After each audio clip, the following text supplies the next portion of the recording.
Here we are at the end of this segment of looking back at some of the DC figures that started my DC Multiverse collection, as well as what got me into this action figure collecting hobby. And today, we are looking at the Flash. Not only is this Flash figure my fifth DC Multiverse figure that I picked up 5 years ago, it is still my favorite Flash figure till this day. And the reason why I say this is because this figure is just very fun to pose around, especially when you're using the lightning effect pieces that are included. It just makes the posing elements, such as running poses, action poses, or even like poses where he's like jumping off a building sort of style. It just looks really dynamic with these effect pieces. Not only that, these effect pieces that are included are just more effective. They stay on the figure compared to those newer ones where they just slide into their arms or their legs, but they don't stay on tightly. They fall off very easily and they're not as fun to pose around with because they just feel ineffective. And I'll talk more about the lightning effect pieces and how they're used later in the video. Of course, as usual with how I start my reviews, we always like to take a look at the good old data profile card. And here it is. And there you have this nice comic book image of what the figure looks like in the comic book source material that it's taken inspiration from. And as you can see down here, this is of course the DC Rebirth version of Flash. And that's a pretty good artwork. That looks like Godspeed in the background. Oh, I think that is Godspeed. Oh, that's pretty cool. And then there's Wally West. I think that's supposed to be Iris. And I do not recognize this character. It's been a while since I read that first volume of Flash from DC Rebirth, so I don't remember what happens in the story. And on the back, you do have the source. Again, it says The Flash #1 from 2016. That is a long time ago. And his real name is Barry Allen. He's 5'11". He weighs 179 pounds. And wow, this is going to be our first time reading the data profile card for the Barry Allen Flash. Because I did do reviews on 3 other Flash characters before. And I don't think any of them were Barry Allen's, right? No, I don't think so. Okay, this is going to be fun. All right. So for those of you who don't know who the Flash is, let's find out who he is. In a freak lab accident, forensic scientist Barry Allen was struck by lightning and dosed with chemicals which gave him the superpowers of the Speed Force. Now he uses these powers to defend his hometown of Central City and the rest of the world from the forces of evil as the Flash. The fastest man alive, can run up the sides of buildings, across oceans, and around the world at light speed. He can also vibrate his molecules to phase through solid objects. Basically, he's a very overpowered character. Let's just put it that way. Without the Flash, a lot of things in the DC universe would probably be toast. Let's just put it that way. Quite a few examples would be Flashpoint, and of course, you know, if you watch the, I think it was the Apocalypse War movie, at the end when Constantine told him that he had to start another Flashpoint and reset the entire timeline. Yeah, this guy is the one that saves the DC universe all the time because he can time travel. So, all right, there's a little read up on the Flash, and now let's talk about the accessories that are included with this action figure. And let's start with the first 2 pieces of the lightning effects. These are the smaller ones that can go on the arms. It doesn't matter where you put them, honestly. Like the order for where these go on the figure, you can basically display them however you want. And as you can see here, they have a peg because these go into a porthole on the figure, which I will show when we talk about the figure. So you do get 2 of these smaller ones. You also get these 2 bigger ones right here. So these are the longer ones. And usually I like to use these for the legs. But again, you can display these however you want to display them if you have this figure. And as you can see, they have a little peg right there that goes into a porthole. And then this one is for the feet. So this is for any of his feet. You can have it on the right feet or the left feet. So basically, like, you know how when the Flash is running super fast, there's like lightning trails behind him. That's basically what this effect piece is for. And what's really cool is that there is a peg down here. It's not a peg, it's a hole. This goes on the figure stand. So you know how most DC Multiverse figures come with that generic black circle stand? You can put this on that stand and then have his feet plugged into this part and have them in a running motion and have them displayed in that way as well, and it stays on pretty nicely. So I like the fact that this is included as an option, and they actually thought this through when they made this piece. That is really cool. And now the last piece that he comes with is this one right here. So this goes on the back, and depending on how you have him running, you can have these go up or down. They are on this type of articulated joint where they can like move. It's a ratchet joint. And you know, sometimes when he's running down the sides of a building, it looks like a streak of lightning is coming down. I think that's what this is for when you put it on his back. That's usually how I like to display him with the jumping poses that he does, is that these are like, you know, angled upward, so it looks like he's like jumping down from somewhere at like a fast rate of speed. So pretty cool. And you know, I really like this accessory. I like the fact that, you know, you can display this however you want to, however you want to use it. So pretty cool. And that is all the effect pieces and accessories that he comes with. He doesn't have any interchangeable hands. And of course, as I mentioned, he does come with that generic DC stand, which I don't ever count as an accessory because they all include that. So now let's talk about the figure. And for a comic book figure, one would think it's just going to be, you know, flat red paint, which it is, honestly. Like, there's not a whole lot of, you know, craziness with the red paint here. However, when it comes to the sculpt detail of this costume, you can see that there is a lot of grid lines all over that are textured in some parts of this figure. So instead of just, you know, this sort of simplistic red style painting where it's just bland throughout the whole body, right? There is texture on this figure, which I really like, because, you know, this is the one thing that made me love Mcfarlane's like comic book figures a lot, is that even though some designs are just simple, he still adds these extra elements to it when it's not even present on the suit.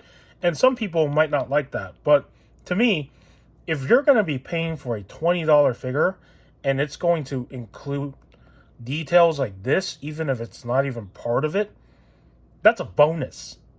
You know, that is a really nice gesture of them to do when they didn't even have to do that. So even though it's like the same red color throughout this whole body, I really love the fact that these textures are on the suit, because it gives it more of a lifelike sort of look, where maybe this is what his costume will look like if he was real, right? Instead of just, you know, good old classic spandex. But that's the other cool thing too, is that since I am bringing this other Flash figure in here, this is more of the classic look where he got the spandex on. This presents more of that modern look of what the character would look like in today's day and age. If he had a costume on, he would be wearing something that is texturalized. And the other thing I like about this suit as well is that in this period of time, instead of doing, you know, this, right, where they just printed the logo on, they sculpted most of the logos. So that Flash Lightning logo is three-dimensional. And I really love that it's sculpted on there because it gives this emphasis to his costume, and it just makes it feel more lifelike to how his costume would look like. So, really love the details there. And I love the yellows that are incorporated on the side here as well. Really cool. And as you can see, even down here by the boots, there are still these nice patterns of details, as you can see. I'm pretty sure if I panel line those, they'll pop out even more.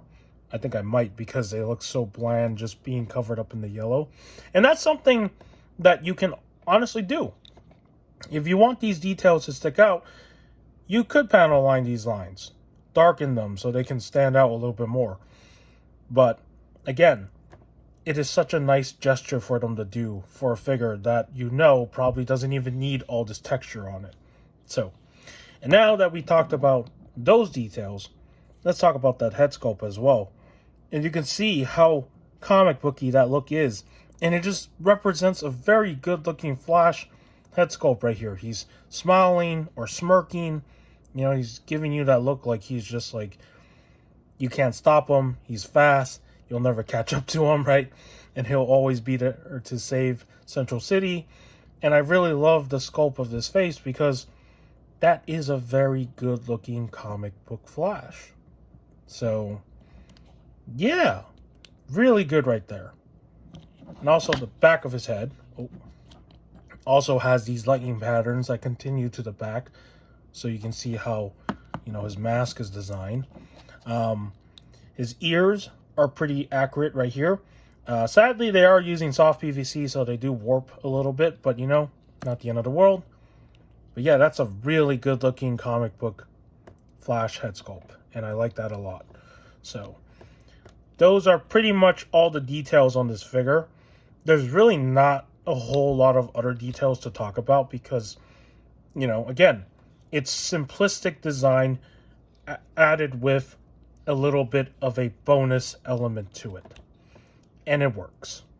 So, all right, let's get into the articulation because this is where this figure, I think, has solid articulation for a Mcfarlane figure because, you know, some people say that Mcfarlane's articulation is bad, which, yes, on some figures, it's not good, okay? Sometimes it's a hit or miss. But I think for this one, I think it's all right. So, his head sculpt is probably not the greatest part, right? That's the first thing that I want to talk about. He can look up, right? It does look kind of weird because his neck is like slanted. However, it doesn't limit him from, you know, looking up. He can look down, which actually doesn't look too bad. I think it looks better because when you see him looking up, it does look kind of weird. But when you get him into running motions, that's when this part of the joint actually is more effective. So, head movement is there. He can turn his head to the side. He can also tilt his head to the side. Pretty good. As for his torso, there is a lot of movement right there. He can't really lean forward. As you know, with Mcfarlane figures, they all have trouble crunching their ab forward because the way that they have the ball joint inside this torso does not give them enough room to lean forward in the best way. You can fix this by popping this off and carving out a little bit more room. And I've seen people do that, and it actually makes the articulation even better. As for leaning back, he can lean back from the top. As for his waist, it does turn, but crazily enough, as I use that word, even for a figure that is 5 years old, the tightness of these joints are still there. You know how they say, like, with age, things get old, they start to deteriorate? The fact that this is still so tight in some areas where it's just like, you know, it's still hard to get it to move, that's pretty good. You know, you would think that it would be loose. Like, there are some areas on this figure that are looser now because of the amount of times I pose this figure in certain running poses. His legs, for example, are a good example of that. But his waist is pretty tight, but it does move. and the joint there does rotate. He can lean back down here as well.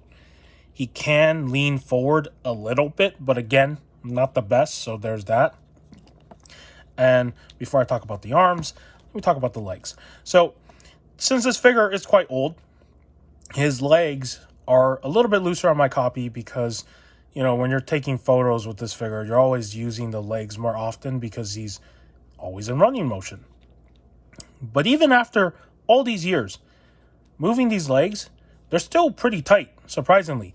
The only part that's loose is just this part down here, because you can see how, you know, I don't know if it's visible.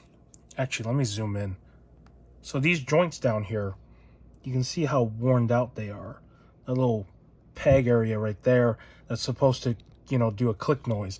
And a good example of this, let me bring in another figure. It's supposed to have like a click noise. You can hear that click noise, right? It's pretty tight. So that figure uses the same body book. But because I like displaying this guy in cool dynamic poses, it's worn out a little bit. But it doesn't destroy the figure because his legs are still solidly tight when you put them back together. They're not like, you know, that White Knight Batman figure that I have from the 2-pack where his legs are completely loose in a bad way. So, still holding up really good after all this time. His legs do kick out.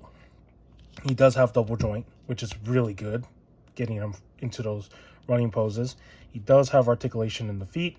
He does have swivel down here and the good old toe articulation.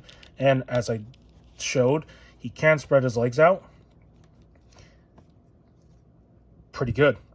So, very good range of motion in the legs for doing running poses. As for his arm, they do go out. They do go all the way back. They do have the double joint. They do rotate in the hands. And there is an articulation in the hands. So there's that. And of course, there is the upper swivel. And that is basically all the articulation on this figure, which for a Flash figure, I think is pretty solid for Mcfarlane Toys. And again, this was during year one when certain articulation points on some of these figures were still not so good. But you have to remember, this was the first time this company was starting to incorporate actual articulation onto their figures. And for a year one figure, this figure came out surprisingly really freaking good with the articulation that they were utilizing. So there are a few other figures that came out during year one that were not so good in how they moved in articulation, but this one, literally solid. So, all right. Now, let's get him into some dynamic poses with those lightning effect pieces. And I kind of want to show how those go on the figure. And I didn't talk about this in the aesthetics. But as you can see on the side, you have these little holes here. There's a hole here. There's a hole down here, right? And there's a hole here. And on the back, he also has a hole as well. All those holes are meant for these pieces to go on the figure. So if you take, for example, these small ones, right? Let's just put this one on this side because I like when the lightning goes up. So you can put it on the side like this. Let me see if I can get it in. There we go. Pretty easy, right? It goes in and it stays in because there is a peg on that lightning effect that goes into that porthole. And you can do the same with this side. You do this. Let's do that. Pretty cool. And now you take the long ones, put them on his legs, and let's just start with something simple, right? Maybe he's not running, but sometimes he has electricity sort of look surging through his body, right? That's kind of what these pieces can do, as you can see, when they're on the figure. And I really love that element a lot because you don't have to have them like this. You can have them angled upward. You can have them, looking like this. Like he's just like, oh, that fell off. Like he's literally like he's just stopping by for coffee or something. And he's slowing down. And you can see like these electricity bits just surging through his body, which is really freaking cool, right? And I like to keep these on the figure because it does look nice on him. And yeah, it's effective. Again, I don't know why they gave up on this method because those newer ones, they just don't stay on. But if you keep this on this figure at all times, it really looks like he's about to take off if you get him into some running poses. And that's what we're going to do right now. Like, imagine he's running somewhere, right? Let's just do this. Let's try to get him into some sort of nice running pose. What you can do is that because these pieces can rotate in some sort of angle, you can tilt this down, you can tilt this back so it's like this sort of style. Do the same here, do the same with this side. Now what you do is you take this piece for the feet, you can put it on either feet, and I'm going to put it on this one because that's the one that's lifted up. Look at that. And let's put the last one on as well because I do want to show what this looks like. So this one, you take it from this side and you put it in onto the back. And sometimes it does fall off, but you just have to play around with it. Let me try to put it in. Okay, actually you're supposed to put it the other way. There you go. Look at that. That's what he looks like with all these lightning effect pieces on him. And it's such a cool way to pose your figure, especially a Flash figure. And I'm moving the camera consistently. I'm like knocking at it. But look at that. I don't know why they gave up on this. For a Flash figure, if you have him in this sort of pose, it looks like he's in motion. And especially if you're taking photography and you utilize that zoom blur effect, yo, you're going to have so much fun. And from the backside, it looks like he's running too. So, this is why I think that this Flash figure is still the best one, because it literally gets the job done. You can display him in this way, and it looks like he's running in the Speed Force. Whatever you're imagining in your head. Such a cool looking way to pose a Flash figure. All right. And that is basically how you use these lightning effect pieces for this figure. And it is such an effective way to do it. That is so cool. I love this so much. And just seeing these effect pieces again on this figure gives me so much nostalgia right now. So, all right. Now let's do some comparisons. So I'm going to take all these pieces off, and that will be, I believe, the end of this review, because there's really nothing else for me to say outside of the fact that this is a very good Flash figure. Now let me get him into some sort of stance because I don't want him to fall over. Give me a minute or a second. There we go. All right, let's put him right here. Let me kind of get the camera resetted too, actually. I didn't mean to move the camera a bit. There we go. All right. I think we're good. Okay, let's do some comparisons here. Let's bring in some figures that will go good next to them just to show what it'll look like. For fun, here he is next to a model kit that I built recently. This little red Zaku. As you can see, he's way taller than that red Zaku. 7-inch scale figure, and this Zaku is a 1/144 scale model kit. And here he is next to the classic looking style Flash figure that we got from the Flashpoint build wave. And as I've said before, these two Flash figures are pretty cool. But depending on your choice of what you prefer on your shelf, you got the options. That more classic looking one or that more modern looking one right there. So there's that. And here he is next to his nemesis, which I will do a video on in the future, who utilizes the same body buck.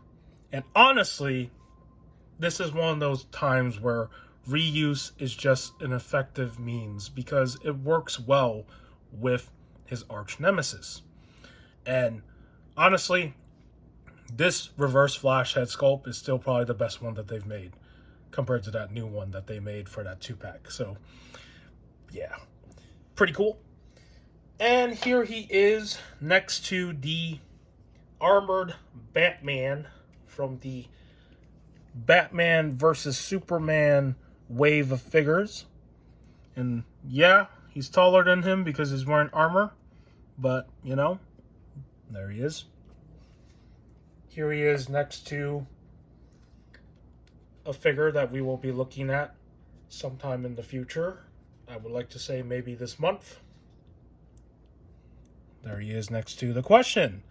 And look at that, they fit in together because they're both comic book designs. And do not ask why Question is holding the wrench. I actually don't know why I have him holding that wrench. So, yeah. And last but not least, let's put him next to a character that I don't think he ever interacts with, but maybe he does, who knows. Here he is next to the Shining Knight. Will she stand? No? Oh, no. She does not want to stand. Okay, well, there you go.